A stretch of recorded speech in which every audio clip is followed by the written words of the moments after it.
Pourquoi dira-t-on, si le Christ devait livrer pour tous le corps à la mort, pourquoi ne l'a-t-il pas quitté simplement, comme un homme, mais est-il allé jusqu'à le faire crucifier?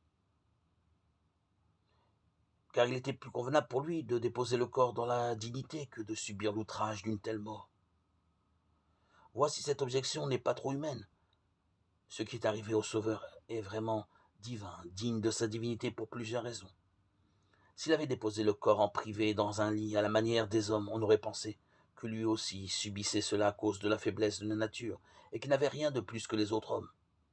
Mais puisqu'il était la vie et le Verbe de Dieu, et qu'il devait mourir pour tous, il fortifiait d'un côté le corps en tant que vie et puissance.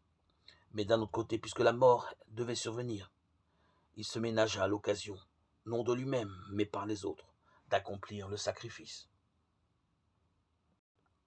S'il était mort sans aucune maladie ni douleur, en privé, et tout seul dans un coin ou dans un désert, ou si le corps avait été tenu caché en un endroit quelconque, et qu'ensuite il eût de nouveau paru tout à coup en déclarant qu'il était ressuscité d'entre les morts, il aurait donné à tous l'impression de raconter des fables, et à plus forte raison, il n'aurait pas été cru.